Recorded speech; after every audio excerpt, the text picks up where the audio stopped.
กลิ่นรสเครื่องสัมผัสอันเป็นที่น่ารักใคร่พอใจถ้ามิฉะนั้นก็พยาบาทนิวรณ์จิตใจไปผูกใจเจ็บกับใครคนใดคนหนึ่งอยู่ด้วยอำนาจแห่งความโกรธอันนี้อันหนึ่งทำให้จิตฟุ้งซ่านหรือมิฉะนั้นก็ทำให้ใจหดหู่ท้อถอยไอ้ความหดหู่ง่วงเหงานี่ไม่ฟุ้งซ่านหรอกมีแต่มันจะหลับแต่อยากจะนอนอย่างเดียวมันไม่ฟุ้งซ่านอันหนึ่งนั้นได้แก่อุทธัจจะกุกุจจะนิวรณ์จิตใจที่ขาดสติสัมปชัญญะตามประคับประคองอยู่เสมอนั่นแหละมันเป็นเหตุให้จิตฟุ้งไปเพราะไม่มีการบังคับจิตคนเราต้องให้รู้จักบังคับจิตตัวเองอย่าปล่อยให้มันคิดไปตามอำเภอใจ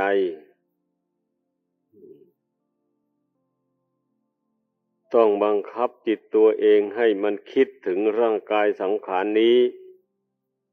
อย่าให้มันคิดถึงเรื่องนอกร่างกายนี้ออกไปถ้ามันอยากคิดก็ให้มันคิดเข้ามาในกายนี้คิดดูผมเป็นยังไงขนเป็นอย่างไรเล็บเป็นอย่างไรฟันเป็นอย่างไรหนังเป็นอย่างไรหมู่เนี่ยไล่ดูอาการ32นี้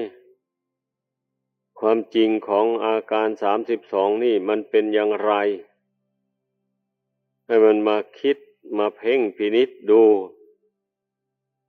หัดให้มันคิดเข้ามาในกายอย่างนี้แทนความคิดที่ฟุ้งไปทั้งอื่นมิฉะนั้นก็วิจิกิจฉานิวรณ์ครอบงำเอาเกิดความสงสัยเรื่องบาปเรื่องบุญเรื่องคุณเรื่องโทษเรื่องโลกหน้าเรื่องสวรรค์เรื่องพระนิพพานอันนี้แหละเมื่อมันเกิดความสงสัยขึ้นมาแล้วมันก็วิตกวิจารไปทั่วแหละคว้าหาความจริงของเรื่องนั้นๆแต่เมื่อปัญญาของตนมันยังอ่อนอยู่มันก็ไม่สามารถที่จะรู้ได้ก็ต้องจับกำหนดเอาเนื้อความที่ตนเอาเรื่องที่ตนสงสัยนั่นนะไปถามท่านผู้รู้ให้ท่านชี้แจงอธิบายให้ฟังเมื่อเข้าใจได้แล้วมันก็หายสงสัยจิตใจคนเราที่จะฟุ้งซ่านไม่สงบก็เพราะอาศัยนิวรณ์5อย่างนี้อย่างใดอย่างหนึ่งครอบงำเอาให้กรวดดูแต่ละคนน่ะไม่ว่าคฤหัสถ์ไม่ว่านักบวชมันก็ถูกนิวรณ์เนี่ยครอบงำทั้งนั้นแหละผู้ที่ยังไม่ทันบรรลุมรรคผลธรรมวิเศษแม้ผู้ที่บรรลุมรรคผลขั้นต่ำนี่ก็ยังถูกนิวรณธรรมนี้ครอบงำได้อยู่ไม่ใช่ไม่ได้มีแต่พระอรหันต์จำพวกเดียวที่นิวรณ์5นี้ครอบงำจิตท่านไม่ได้เพราะฉะนั้นให้พึงเข้าใจผู้ใดเข้าใจอย่างนี้แล้วก็อย่าไปท้อใจในระยะที่ตนท ทำใจให้สงบยังไม่ได้นี่ก็ต้องพยายามไปการปฏิบัติธรรมในพุทธศาสนานี่ความมุ่งหมายก็เพื่อที่จะขจัดกิเลสต่างๆนี่ออกจากจิตใจไม่ใช่ปฏิบัติเพื่ออย่างอื่นใดให้พากันเข้าใจให้มันชัดๆลงไปถ้าหากว่าจิตใจคนเรานี่หากไม่มีกิเลสครอบงำย่ำยีมาในสงสารแล้วมันก็ไม่จำเป็นที่จะต้องมาปฏิบัติธรรมเลยให้เข้าใจอย่างนั้นอุปมาเหมือนอย่างคนที่ไม่เจ็บไม่ป่วยนี่นะก็ไม่จำเป็นต้องรับประทานยาไม่ใช่เหรอเพราะว่าไม่เจ็บไข้ได้ป่วยอะไรจะรับประทานไปทำไมนั่นแหละที่รับประทานยาก็เพราะมันมีโรคภัยไข้เจ็บเบียดเบียนร่างกายนี้ให้วิบัติแปรปรวนไปรับประทานยาก็เพื่อบำบัดโรคภัยเหล่านี้ให้ระงับหายไปจากร่างกายนี้ฉันใดการปฏิบัติธรรมหรือว่าการกระทำความดีต่างๆในพุทธศาสนานี้ก็เพื่อขจัดความชั่วที่มีอยู่ในใจนั้นออกไปในพุทธศาสนาพระพุทธเจ้าทรงสอนให้พุทธบริษัททั้งหลายนั้นให้มองเห็นกิเลสนี้ว่าเป็นศัตรูต่อชีวิตของตัวเองไม่ใช่ว่าไม่เป็นศัตรูนะกิเลสนี้นะคำว่าศัตรูนี่หมายเอาสิ่งที่ทำลายความสุขก่อความทุกข์ให้เกิดมีแก่กายแก่ใจของคนเรานั่นแหละเรียกว่าศัตรูส่วนศัตรูภายนอกนั้นมันมาเพียงแค่ทำลายร่างกายสังขารนี้เท่านั้นเองส่วนจิตใจนั้นมันมีกิเลสบาปธรรมเป็นเครื่องทำลายความสงบสุขของจิตใจนี้ให้พึงเข้าใจนั่นแหละผู้ที่มาเห็นว่ากิเลสนี่เป็นศัตรูของชีวิตจิตใจนี่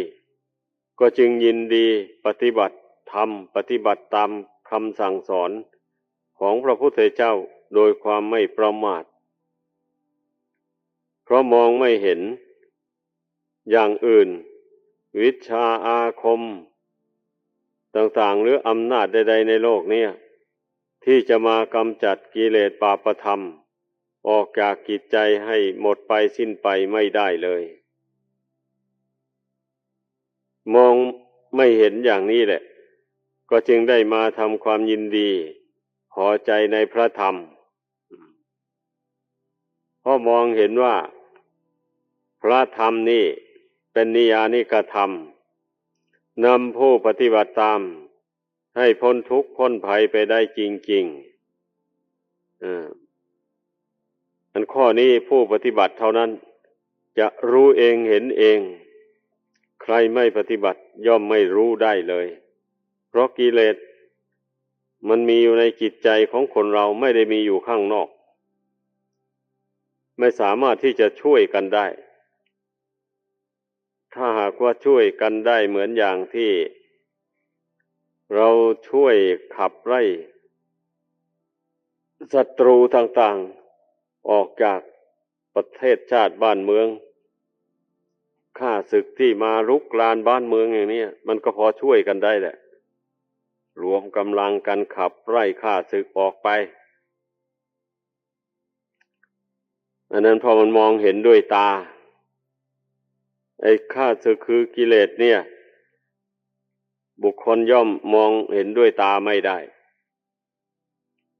มองเห็นได้ด้วยใจเท่านั้นเองนะนั่นน่ะเอาใจนั่นดูกิเลสตัณหา ดูความโลภความโกรธความหลงอันหมักหมมอยู่ในจิตใจนี่มานมนานให้รู้ให้เห็นเป็นอย่างนั้นเช่นราคะความกำหนัดยินดีอย่างนี้นะไม่ใช่เป็นของลี้ลับอะไรเลยมันเกิดขึ้นในใจของใครแล้วใครๆก็ย่อมรู้ตัวแหละถ้าเป็นคฤหัสถ์ถ้าระงับไม่ได้ปล่อยให้มันลุกลามขึ้นมากๆเข้าไป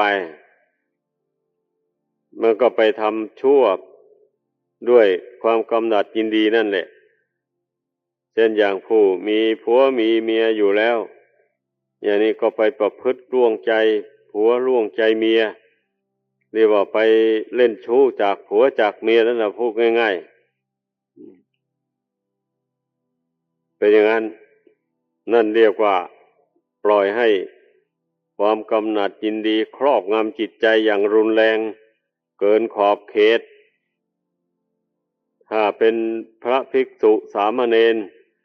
เช่นนี้ก็เป็นเหตุให้ล่วงสิกขาบทวินัยอย่างร้ายแรง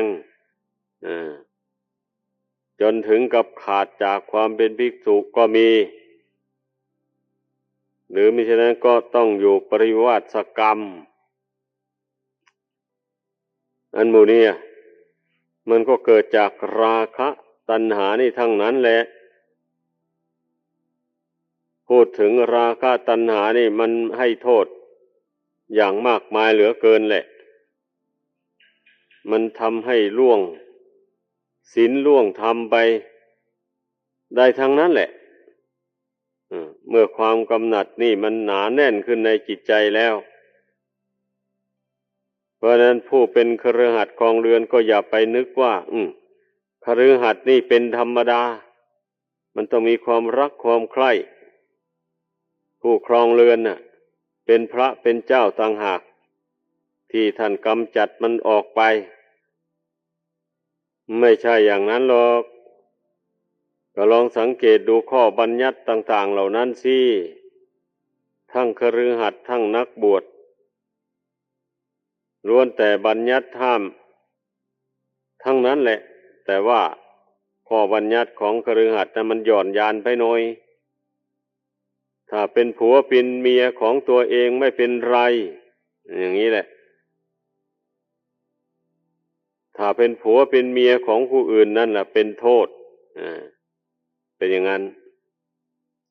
ถ้าเป็นพระภิกษุสามเณรนี่ไม่ได้เลยแม้แต่จะไปจับต้องกาย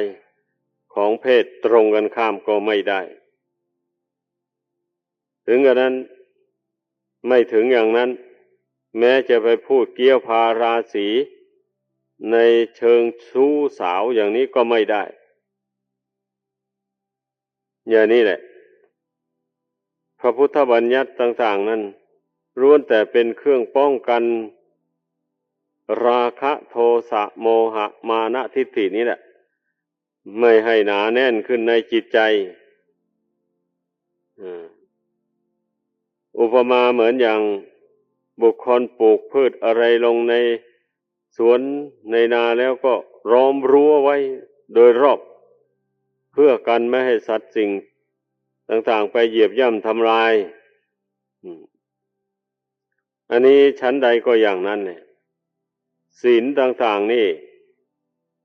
จะเป็นศีลของคฤหัสถ์ก็ดีศีลของนักบวชก็ดีมันก็เป็นเสมือนอย่างรู้ว่าสำหรับล้อมพืชพันธุ์ต่างๆไว้นั่นแหละอันนี้บุคคลผู้สำรวมในศีลให้ดีอย่างนี้มันก็เรียกว่าป้องกันบาปไม่ให้เกิดขึ้นในกายวาจาใจของคนเรานี้เองนะดังนั้นผู้เป็นคฤหัสถ์ครองเรือนก็ดีก็ไม่ควรเมินเฉยไม่ควรเมินเฉยต่อพุทธบัญญัติที่ทรงบัญญัติสำหรับผู้เป็นคฤหัสถ์ครองเรือนทั้งหลายควรสนใจถ้าว่าไม่สนใจเสียเลยแล้วก็แสดงว่าผู้นั้นเป็นผู้ไม่มีศีลเลย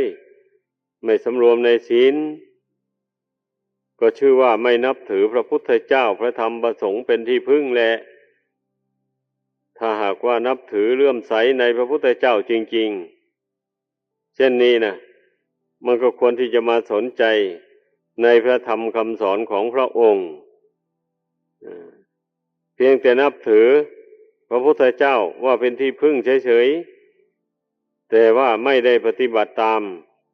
พระธรรมคำสอนของพระองค์ความนับถือนั้นมันก็ไม่สมบูรณ์นะได้แต่พอเพียงเฉียดนี่แหละไม่เข้าถึงจริงๆเป็นอย่างนั้นแม้พระสงฆ์ก็เหมือนกันแหละเมื่อไม่ปฏิบัติตามพระธรรมแล้วอย่างนี้ก็เท่ากับว่าไม่นับถือพระสงฆ์เหมือนกันนะเพราะว่าพระสงฆ์นั้นท่านได้นำเอาพระธรรมคำสอน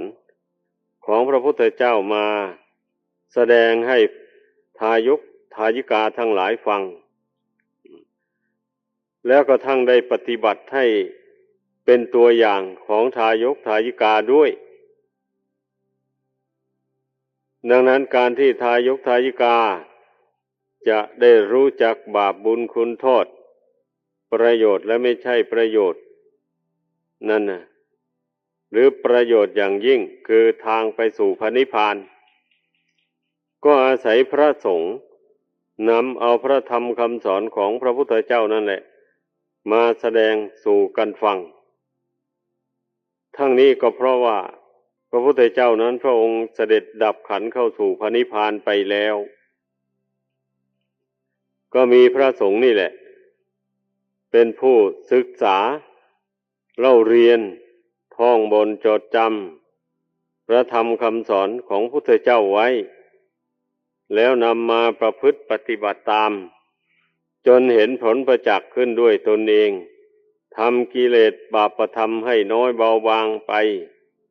หรือสามารถทำอาสวะกิเลสให้หมดสิ้นไปจากจิตใจได้ท่านเห็นคุณค่าแห่งพระธรรมคำสอนอย่างนี้แหละก็จึงได้นำมาสั่งสอนทายิกาผู้เป็นศาสนูปถัมภกเรียกว่าผู้อุปถัมภ์บำรุงพระพุทธศาสนาด้วยปัจจัยทั้งสี่คืออาหารการบริโภคหนึ่งผ้านุ่งผ้าห่มหนึ่งที่อยู่ที่อาศัยหนึ่งยุกยาแก้โรคภัยไข้เจ็บหนึ่งนี่ไม่ว่านักบวชไม่ว่าคฤหัสถ์ย่อมอาศัยปัจจัยสี่นี้เป็นอยู่จึงค่อยดำรงชีวิตอยู่ไปได้โดยเฉพาะภิกษุสามเณรนี่ไม่ได้ทำไร่ไถนาค้าขายหาเงินหาทองด้วยตนเองแต่อย่างใดสละกิจบ้านการเรือนต่างๆมาบวชทำตนเป็นคนผู้เดียวโดยภิกขาจารย์เลี้ยงชีพสุดแล้วแต่ใครมีศรัทธาถวายก็รับไปใครไม่มีศรัทธาก็แล้วไปอย่างนี้แหละเพราะฉะนั้นถ้าหากว่าทายิกาไม่ทนุบำรุงด้วยปัจจัยทั้งสี่แล้วพระสงฆ์สามเณรนี้ก็จะประพฤติพรหมจรรย์ในพระพุทธศาสนานี่สืบต่อกันไปไม่ได้เลยก็นับว่าเป็นจุดเสื่อมของพระพุทธศาสนาทางหนึ่งเป็นอย่างนั้นจุดเสื่อมของพุทธศาสนาทางที่สองก็ได้แก่บริษัทสี่ไม่ยินดีประพฤติปฏิบัติตามพระธรรมวินัยคำสั่งสอนของพระพุทธเจ้าดังกล่าวมานั่นแหละ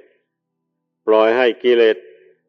ตัณหาราคะโทสะโมหะครอบงำจิตใจให้หนาแน่นขึ้นเมื่อกิเลสเหล่านี้มันหนาแน่นขึ้นแล้วสามารถทำความชั่วได้นานาประการเลยทีเดียวไม่ว่าคฤหัสถ์ไม่ว่านักบวชที่ล่วงศีลล่วงธรรมล่วงวินัยที่พระพุทธเจ้าทรงบัญญัติห้ามไว้นั้นก็เพราะอาศัยอำนาจของกิเลสเหล่านี้แหละ มันผลักดันให้ล่วงไปได้โดยไม่เกรงกลัวต่อโทษที่จะมาถึงตนเลยนี่แหละอำนาจของกิเลสตัณหาเนี่ยพระศาสดาจึงได้ทรงสอนให้พุทธบริษัททั้งหลายภาคเพียรพยายามละมันไปให้เบาบางออกไปจากจิตใจละความโลภด้วยการบริจาคทานละความโกรธด้วยการเจริญเมตตากรุณาทุกวันทุกคืนไปละความหลงด้วยการเจริญภาวนาด้วยการเจริญสมถะทำใจให้สงบระงับแล้วก็เจริญปัญญาเพ่งพิจารณาธาตุสี่ขันธ์ห้าให้เห็นเป็นของไม่เที่ยงเป็นทุกข์เป็นอนัตตาไม่ใช่ตัวตนเราเขาอะไรเลยนี่ข้อปฏิบัติเหล่านี้ล้วนแต่เป็นเครื่องกำจัดกิเลสดังกล่าวมานี่ให้ออกไปจากจิตใจนี่ทั้งนั้นแหละเพราะฉะนั้นก็ให้พึ่งพากันศึกษาเล่าเรียนหรือสดับตรับฟังข้อวัดปฏิบัติดังกล่าวมานี้ให้เข้าใจโดยแจ่มแจ้งแล้วลงมือประพฤติปฏิบัติตามให้เต็มความสามารถของตนมันถึงจะได้ผลคือกำจัดกิเลสบาปธรรมออกไปจากจิตใจนี้ได้อันให้ทานนั้นน่ะหมายเอาคฤหัสถ์ผู้ครองเรือนผู้ยังสะสมเงินทองเข้าของอยู่นั่นแหละก็เมื่อตนมีเข้าของเงินทองพอที่จะเฉลี่ยแบ่งปันให้ผู้อื่นได้บ้างก็เฉลี่ยออกไปเพื่อให้เป็นประโยชน์แก่ตนและแก่ผู้อื่นหรือว่าเฉลี่ยออกมาบำรุงวัดวาศาสนานี้อย่างนี้นะไม่ควรหวงไว้บริโภคแต่จำเพาะผู้เดียวเพราะว่าทรัพย์สมบัติต่างๆเหล่านั้นถ้าหากว่าหวงไว้บริโภคเฉพาะผู้เดียวแล้วมันก็ไม่เกิดประโยชน์ในชาติหน้าต่อไปก็จะได้ประโยชน์แต่ในชาตินี้เท่านั้นเองคือว่าได้เลี้ยงอัตภาพไปพอหมดอายุสังขารแล้วก็ทอดทิ้งทุกสิ่งทุกอย่างไปเท่านั้นเองถ้าหากว่าได้จำแนกแจกทานไปเป็นบางส่วนอย่างนี้มันก็ยังได้เป็นประโยชน์หลายอย่างมันเช่นพ่อแม่แบ่งมรดกให้ลูกให้เต้าลูกเต้าก็จะได้อาศัยมรดกของมารดาบิดาเลี้ยงชีพไปแล้วลูกนั้นก็จะได้คิดถึงคุณูปการะของมารดาบิดาที่มีต่อตนแล้วก็จะขวนขวายทำคุณงามความดีเมื่อหากว่ามารดาบิดาล่วงลับไปก็จะทำบุญอุทิศให้อย่างนี้แหละถ้าหากว่าผู้เป็นพ่อเป็นแม่ของลูกของเต้าเมื่อมีเงินทองเข้าของมาแล้วใช้จ่ายสุรุ่ยสู้ร่ายไม่รู้จักประมาณในการใช้การจ่ายเช่นบำเพ็ญตนเป็นนักเลงเจ้าชู้เป็นนักเลงสุราเป็นนักเลงเล่นการพนันอย่างนี้แล้วสมบัติเข้าของเงินทองหามาได้เท่าไรก็ใช้จ่ายไปในความเป็นนักเลงเหล่านี้เสียหมดก็ไม่ได้แบ่งไม่ได้แจกอะไรให้ลูกให้หลานที่เกิดมาในภายหลังลูกหลานเขาก็มองไม่เห็นคุณของผู้มีอุปการะแก่ตนเขาก็ทอดทิ้งทุกข์กระทำลำบากนั่นโทษที่ไม่รู้จักใช้ไม่รู้จักจ่ายในเงินทองเข้าของ ที่หามาได้นี่บางคนก็เป็นอย่างนั้นจริงๆนะไม่ตระหนี่ก็จริงดอกแต่ว่าหากใช้จ่ายไปในทางที่ไม่เป็นประโยชน์ตนและประโยชน์ผู้อื่นใช้จ่ายไปในทางที่เป็นโทษดังนั้นมันก็ไม่มีประโยชน์อะไรต่อชีวิตของตนเองและผู้อื่นเพราะฉะนั้นเนี่ยก็ขอให้พึ่งพากันเข้าใจสำหรับนักบวชแล้วการให้ทานของนักบวชเนี่ยคือให้อภัยทานนั่นแหละเพราะไม่มีวัตถุสิ่งของเงินทองอะไรจะให้ทานเราก็ให้อภัยทานนั่นแหละคือไม่ผูกพยาบาทอาฆาตจองเวรใครต่อใครเลยไม่ผูกโกรธต่อใครแม้ว่าใครจะมาร่วงเกินตนในทางกิริยากายเช่นแสดงกิริยากายหยาบโลนต่างๆต่อก็ยกโทษให้เขาไปให้อภัยไปไม่โกรธตอบใครจะมาแสดงวาจาหยาบคายอะไรต่ออะไรกระทบกระทั่งตนบ้างด้วยอำนาจแห่งความโกรธอย่างนี้ตนก็ไม่ถือโทษอภัยให้เรียกว่าไม่ตอบโต้นั่นแหละหาทางหลีกเลี่ยงจากการทะเลาะวิวาทซึ่งกันและกัน แม้ว่าใครจะทำอะไรให้เป็นที่ไม่สบอารมณ์ต่างๆก็ตามแหละเราก็ไม่ถือมั่นไว้ในใจเลยสละออกไปอภัยให้กันไปอย่างนี้นะแต่ฝ่ายที่ล่วงเกินผู้อื่นนั้นรู้ตัวแล้วอย่างนี้ก็ขอโทษเพื่อนขอโทษสารภาพว่าได้ประมาทล่วงเกินคุณแล้วหรือท่านแล้วอย่างนี้นะขอโทษต่อนนี้ไปจากสำรวมระวังจากไม่ล่วงเกินอีกยอมสละทิฏฐิมานะลงขอโทษผู้อื่นในเมื่อตนพลั้งเผลอไปแล้วผู้ที่ถูกล่วงเกินนั้นก็ไม่ผูกโกรธไว้ในใจอาโหสิกรรมให้กันไปแล้วก็แล้วกันไป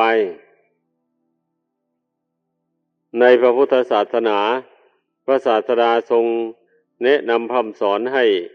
พุทธบริษัททั้งหลายนั้นนิยม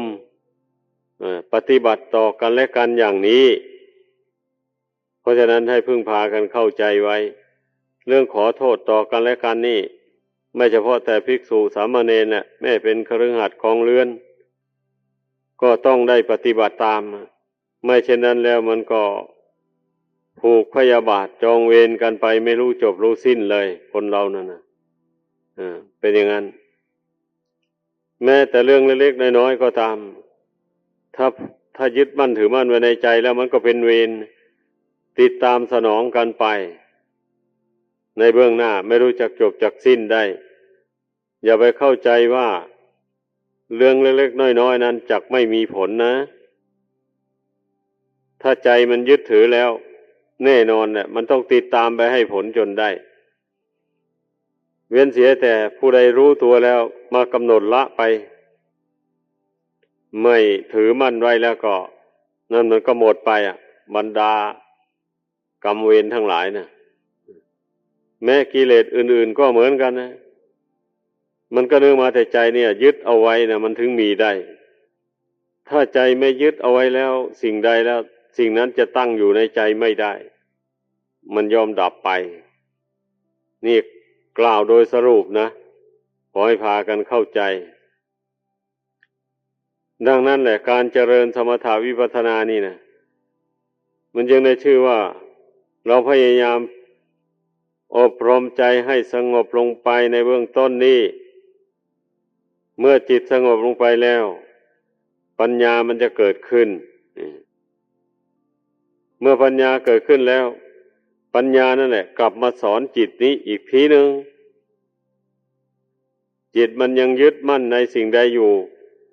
ปัญญาสอนให้มันเห็นโทษแห่งความยึดมั่นถือมั่นกิเลสอย่างนั้นเสมอไปเรียกว่าให้มันเห็นโทษเรื่อยไปจนมันเบื่อมันหน่ายเมื่อมันเบื่อมันหน่ายแล้วมันก็คลายความยึดความถือออกไปได้นี่นะการที่บุคคลจะละกิเลสได้ให้มันขาดเด็ดไปได้จริงๆมันละได้ด้วยปัญญานะ เพียงแต่สมถะการทำใจสงบเฉยๆนั่นยังละไม่ได้ก่อนเพียงแต่ข่มจิตไว้ทับกิเลสไว้เฉยๆไม่ได้ถอนรากของกิเลสให้พากันเข้าใจ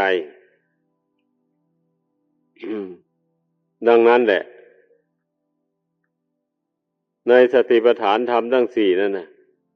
ที่พระศาสดาทรงแนะนำสั่งสอนให้พุทโธบริษัทเจริญให้มากกระทำให้มากแล้วจะเป็นไปเพื่อความเบื่อหน่าย